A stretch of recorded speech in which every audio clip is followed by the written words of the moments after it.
स्वागत है आपका हमारे YouTube channel Ajay Pandey lectures में। आज हम लोग क्लास 11th केमिस्ट्री पहले चैप्टर का दूसरा वीडियो करने वाले हैं। पिछले वीडियो में हम लोगों ने पढ़ा था कि द्रव्य क्या है, द्रव्य कितने प्रकार का होता है। तो उसका हम लोगों ने एक तरह से कहें कि द्रव्य का जो है वर्गीकरण पढ़ लिया था, और जो है केमिस्ट्री क्या है उसका सामान्य परिचय हम लोगों ने वहाँ पर पढ़ लिया था। यहाँ पर हम लोग पढ़ेंगे रासायनिक संयोग के नियम। रासायनिक संयोग के नियम क्या है? तो रासायनिक संयोग का मतलब हुआ कि जब कोई भी रासायनिक अभिक्रिया होती है, रासायनिक अभिक्रिया आप लोगों ने क्लास 10th में पढ़ा होगा, साइंस का जो है पहला चैप्टर है रासायनिक अभिक्रिया। तो वहाँ आप लोगों ने रासायनिक अभिक्रिया के बारे में पूरा पढ़ा होगा कि इसका डेफिनेशन क्या है और यह कितने प्रकार का होता है। तो जब भी रासायनिक अभिक्रिया कहीं भी होता है तो निश्चित रूप से वहाँ पर क्या होता है, अणु एक दूसरे में क्या होते हैं, जुड़ते हैं, तो उनका संयोग होता है, अणुओं का संयोग होता है। तो उसको हम कहते हैं कि रासायनिक संयोग हो रहा है। तो रासायनिक संयोग में कौन कौन से नियम काम करते हैं, किस तरह से काम करते हैं और कितने नियम हैं, उन सभी के बारे में हम लोगों को पढ़ना है। तो रासायनिक संयोग के नियमों में जो सबसे पहला नियम है वो है द्रव्यमान संरक्षण का नियम। रासायनिक संयोग के नियमों में सबसे पहला नियम क्या है? द्रव्यमान संरक्षण का नियम। यहाँ पर हम कुल 5 नियम डिस्कस करेंगे। कई किताबों में जो है 4 देता है, कई किताबों में 5 देता है। तो हम यहाँ पर 5 नियम के बारे में डिस्कस करेंगे। तो उन नियमों में सबसे पहला नियम क्या है? द्रव्यमान संरक्षण का नियम। तो द्रव्यमान संरक्षण के नियम के अनुसार द्रव्य को न तो उत्पन्न किया जा सकता है और न ही नष्ट किया जा सकता है। द्रव्य को न तो उत्पन्न किया जा सकता है और न ही नष्ट किया जा सकता है। अर्थात हम कह सकते हैं कि द्रव्य क्या होता है? अविनाशी होता है। द्रव्य क्या है? अविनाशी है। द्रव्य के बारे में हम लोगों ने पिछले वीडियो में डिस्कस कर लिया है। आप उस वीडियो को ज़रूर देखें। अगर आप शुरू से देखेंगे तो बेहतर तरीके से समझ में आएगा। तो द्रव्य को ना तो उत्पन्न कर सकते हैं और ना ही नष्ट कर सकते हैं। तो नियम क्या है? द्रव्यमान संरक्षण का नियम है कि इस नियम के अनुसार द्रव्य को न तो नष्ट किया जा सकता है और न ही उत्पन्न किया जा सकता है। अर्थात द्रव्य क्या है? अविनाशी है। न तो हम उसको नष्ट कर सकते हैं और ना ही उत्पन्न कर सकते हैं। और अगर रासायनिक अभिक्रिया के हिसाब से देखा जाए, अगर रासायनिक अभिक्रिया के हिसाब से देखा जाए तो आप जानते हैं कि रासायनिक अभिक्रिया जो है 2 भाग में बटा होता है। एक होता है अभिकारक और दूसरा क्या होता है? उत्पाद। अभिकारक का मतलब यह होता है कि जो पदार्थ रासायनिक अभिक्रिया में भाग लेते हैं उनको हम क्या कहते हैं? अभिकारक कह दिए। और जो उनसे मिलकर नए पदार्थ का निर्माण होता है वो आपका क्या हो गया? उत्पाद हो गया। तो रासायनिक अभिक्रिया के अनुसार देखें तो किसी भी रासायनिक अभिक्रिया में अभिकारकों का द्रव्यमान अभिकारकों का कुल द्रव्यमान उत्पाद के द्रव्यमान के क्या होगा? बराबर होगा।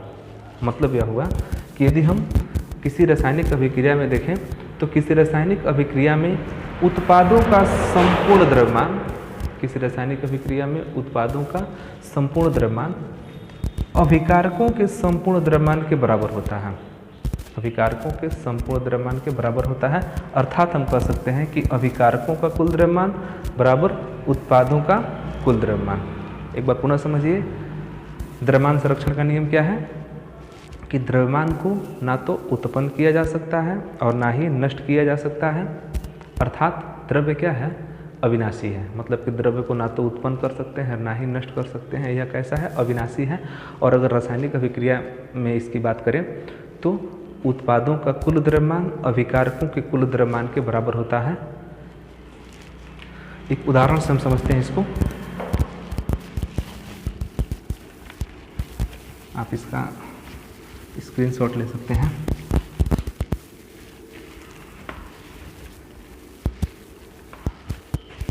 जैसे एक हम रासायनिक अभिक्रिया लेते हैं,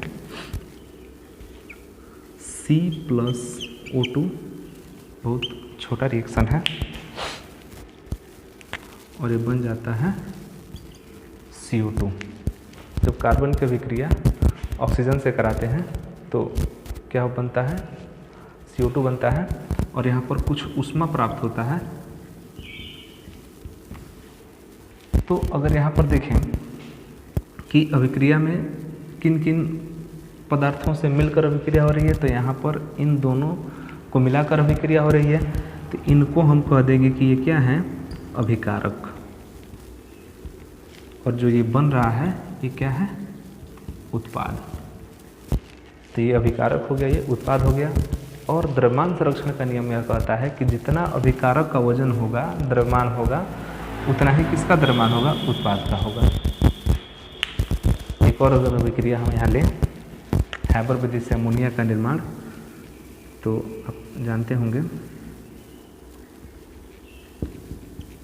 N2 + 3H2 और ये होता है 2NH3।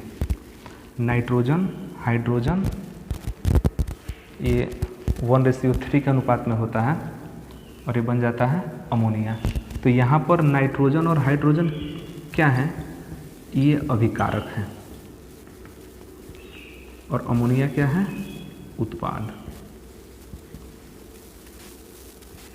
अमोनिया उत्पाद है। तो द्रव्यमान संरक्षण के नियमानुसार अभिकारक का कुल द्रव्यमान उत्पाद के कुल द्रव्यमान के क्या होगा, बराबर होगा। और यहाँ देखते हैं कि बराबर कैसे होगा,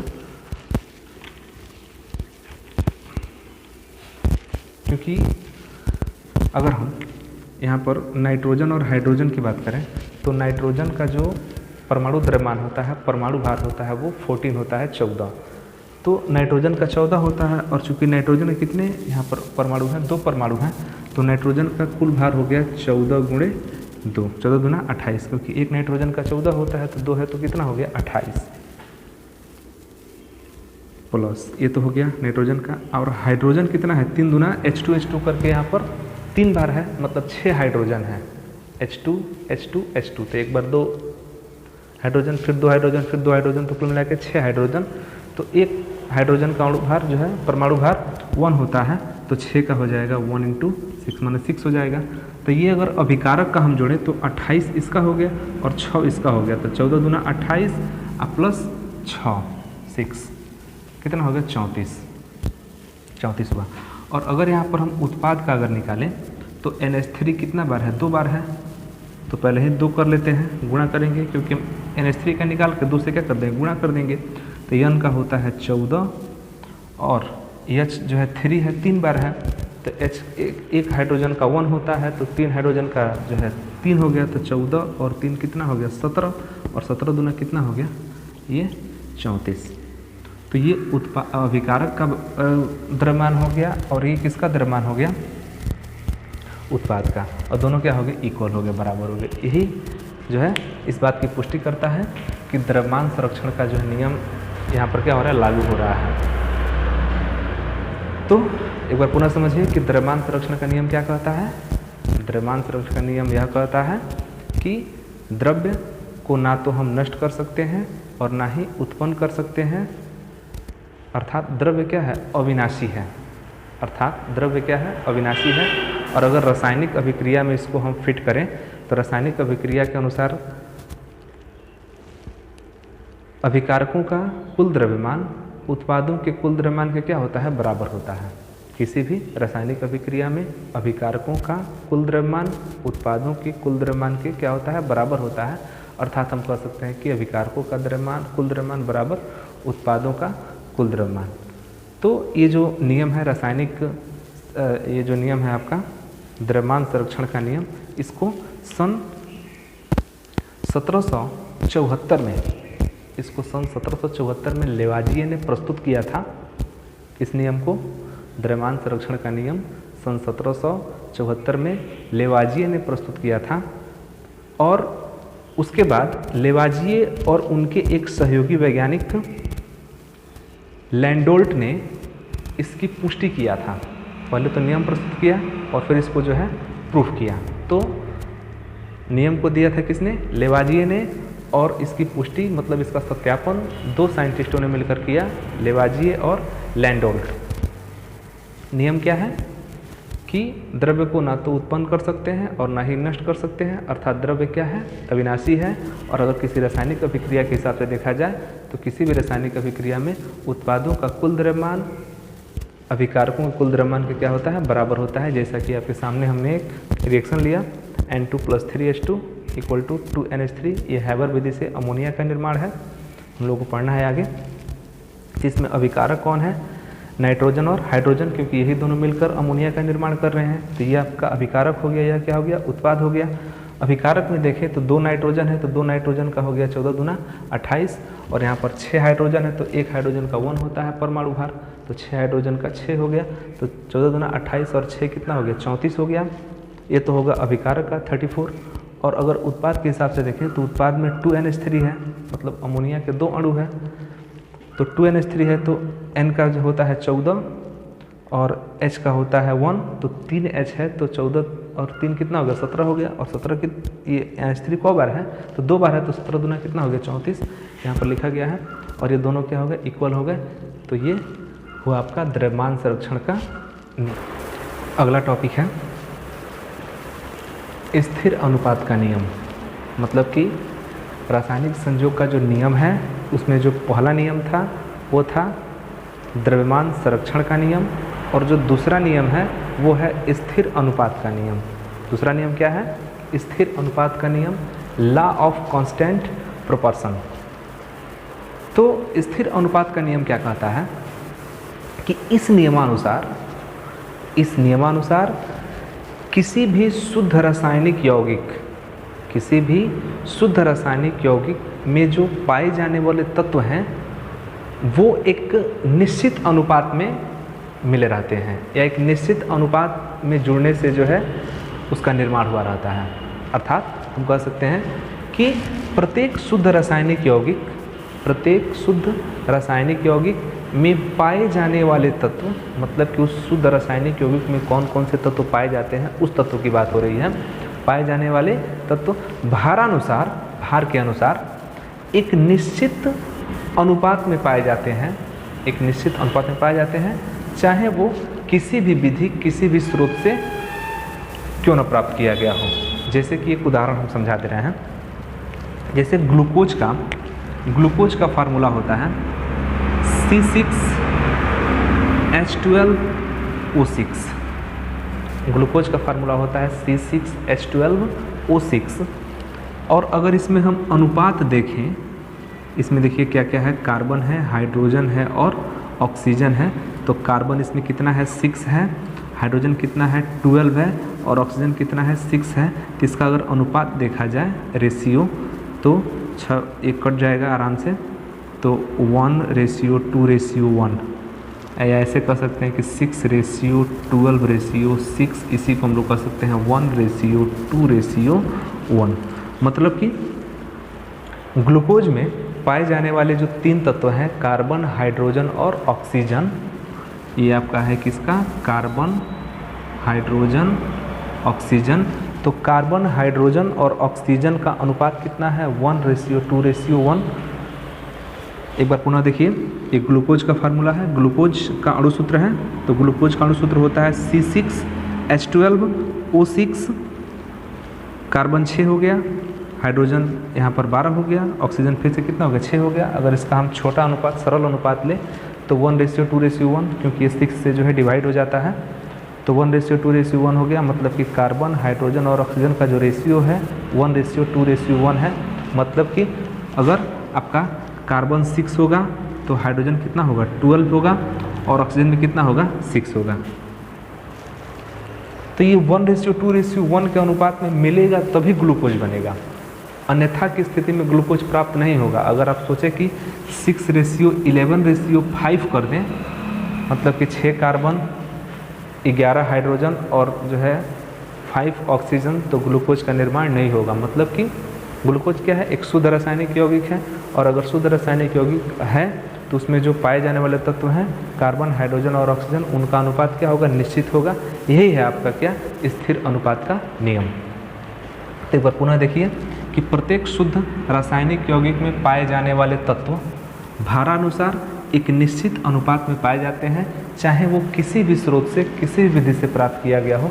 मतलब कि ग्लूकोज कैसे हम प्राप्त किए हैं मतलब इससे नहीं है, लेकिन जिस विधि से जिस तरीके से आप ग्लूकोज प्राप्त करेंगे, परमानेंटली ग्लूकोज का हमेशा यही अणुसूत्र निकलेगा C6H12O6, मतलब कि 6 कार्बन 12 हाइड्रोजन और फिर से 6 ऑक्सीजन। हाँ, इसको अगर आप ऐसे चाहें, इसका मतलब यही हुआ कि कार्बन कितना है, कार्बन हमारा 6 है, हाइड्रोजन कितना है 12 है, ऑक्सीजन कितना है 6 है, 1:2:1 के अनुपात में, मतलब कि इन दोनों का डबल होगा अंदर वाला। जैसे आप सोचें कि C3 अगर हम करें, C3 और H4 कर दें और O मान लीजिए कि 8 कर दें, तो क्या ग्लूकोज बन जाएगा? नहीं बनेगा। अगर हम तत्व की बात करें तो तत्व ग्लूकोज में कौन कौन से तत्व पाए जाते हैं? Carbon, hydrogen, oxygen. Carbon, hydrogen, oxygen यहाँ भी है, यहाँ भी है, लेकिन क्या अनुपात इसका 1:2:1 हो रहा है? नहीं हो रहा है, मतलब कि ये ग्लूकोज नहीं बनेगा। ग्लूकोज कब बनेगा? अगर ये 3 है तो ये 6 है तो इसका डबल होना चाहिए। देखिए 6 12 6 का डबल क्या है 12, तो अगर यह 3 है तो कितना होना चाहिए? 6 होना चाहिए, और फिर ये 6 12 फिर इसी के बराबर यह है, मतलब ये कितना हो जाना चाहिए? 3 हो जाना चाहिए।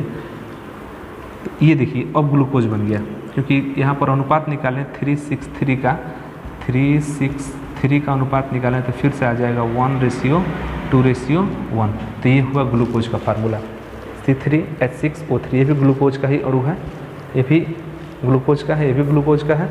अगर हम थोड़ा सा और छोटा लेते हैं C2, तो निश्चित रूप से H4 और O कितना हो जाएगा 2, तो ये भी किसका है? ग्लूकोज का ही है। अनुपात आप देख लीजिए, 2 से अगर हम कटाते हैं, मान लीजिए 2 4 2 है तो 2 से कट जाएगा तो 2 2 2 1 2 2 2 4 और फिर से 2 1 2 1:2:1। तो यहाँ पर 1:2:1 होगा तभी ग्लूकोज का निर्माण होगा, अन्यथा की स्थिति में ग्लूकोज नहीं बनेगा। तो यहाँ ग्लूकोज का निर्माण क्या है? एक निश्चित अनुपात को प्रदर्शित करता है कि ग्लूकोज में जो पाए जाने वाले अणु हैं, कार्बन, हाइड्रोजन और ऑक्सीजन, वो एक निश्चित अनुपात में जो है जुड़ रहे हैं। तो यही आपका क्या है? स्थिर अनुपात का नियम। एक चीज़ और है, ग्लूकोज को आप लैब में बनाइए या किसी पौधे से प्राप्त कीजिए। ग्लूकोज को लैब में बनाया जाए या किसी पौधे से प्राप्त किया जाए, दोनों ही कंडीशन में ग्लूकोज का जो अणुसूत्र होगा वो C6H12O6 होगा। यहाँ पर लिखा जा रहा है कि प्रत्येक शुद्ध रासायनिक यौगिक में पाए जाने वाले तत्व भारानुसार एक निश्चित अनुपात में पाए जाते हैं, चाहे वो किसी भी विधि, किसी भी स्रोत से कहीं से भी प्राप्त किया जाए। मतलब ग्लूकोज आप कहीं से भी प्राप्त करें, किसी पौधे से प्राप्त करें, किसी फल से प्राप्त करें या लैब में बनाएं, सबका अणुसूत्र क्या होगा? C6H12O6। सभी के ग्लूकोज में कार्बन, हाइड्रोजन और ऑक्सीजन 1:2:1 के अनुपात में ही जुड़ा होगा।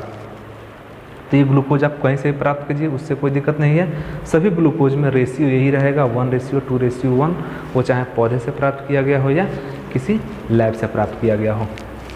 अब इसके अलावा एक और हम यहाँ पर एग्जाम्पल ले रहे हैं जल का, जल H2O। अगर इसमें ये भी आपका एक शुद्ध रासायनिक यौगिक है, तो यहाँ पर अगर देखें तो H2O फार्मूला है, तो यहाँ पर हाइड्रोजन 2 है और ऑक्सीजन कितना है? 1 है। मतलब हम कह सकते हैं कि हाइड्रोजन और ऑक्सीजन का अनुपात कितना है? 2:1। मतलब कि हमेशा 2 हाइड्रोजन पर एक ही ऑक्सीजन होगा। अगर हम सोचें कि 2 हाइड्रोजन पर 2 ऑक्सीजन जोड़ लें, 2 हाइड्रोजन पर 2 ऑक्सीजन जोड़ लें, तो उस स्थिति में जल का निर्माण नहीं होगा। जल का निर्माण कब होगा? जब हाइड्रोजन और ऑक्सीजन का जो अनुपात है वो 2:1 हो, तभी जल का निर्माण होगा। अब वो जल चाहे कहीं से भी हो, लैब में बनाया गया जल हो या जो है किसी हैंडपम्प से जो है निकाला गया जल हो या कहीं का भी जल हो, लेकिन जल का संगठन क्या है? 2:1। हाइड्रोजन और ऑक्सीजन का रेशियो कितना है? 2:1। तो वही कहा जा रहा है कि प्रत्येक शुद्ध रासायनिक यौगिक में पाए जाने वाले तत्व भारानुसार एक निश्चित अनुपात में पाए जाते हैं। ये अनुपात हमेशा निश्चित रहेगा। कहीं भी जो है जल, और जैसे मान लीजिए कि अगर हम यहाँ पर कह दें कि 4H2O, तो 4H2O में भी आपका 2:1 का ही अनुपात होगा। हम यहाँ पर देख लेते हैं कैसे। अगर यहाँ पर सिर्फ हाइड्रोजन के अणुओं की बात करें तो हाइड्रोजन के अणु कितने हो गए, H2 करके 4 बार है, मतलब कि हाइड्रोजन कितना हो गया, 8 हो गया। और ये 4 जो है इस O के लिए भी होता है, तो ये 4 आपके ऑक्सीजन भी हो गए, तो ऑक्सीजन कितना हो गया, 4 हो गया। फिर इससे आपसे आप अनुपात निकालेंगे तो ये 1 और यह 2, फिर से कितना आ गया, 2:1। तो कोई भी रासायनिक यौगिक ले लीजिए, शुद्ध रासायनिक यौगिक, तो उसमें जो पाए जाने वाला तत्व हैं, मतलब कि वो यौगिक जिन तत्वों से मिलकर बना हुआ है उनका अनुपात क्या होता है, निश्चित होता है। अब वो यौगिक चाहे आप किसी भी स्रोत से, किसी भी विधि से प्राप्त करें, उसमें पाए जाने वाले तत्वों का अनुपात क्या होता है, निश्चित होता है। तो ये वीडियो आपको कैसा लगा आप हमें कमेंट बॉक्स में ज़रूर लिखिए, और यदि आप हमारे इस चैनल पर नए हैं तो चैनल को सब्सक्राइब कीजिए, वीडियो अच्छा लगे तो लाइक कीजिए और अपने दोस्तों से शेयर कीजिए ताकि उनकी पढ़ाई भी निरंतर जो है चलती रहे। धन्यवाद।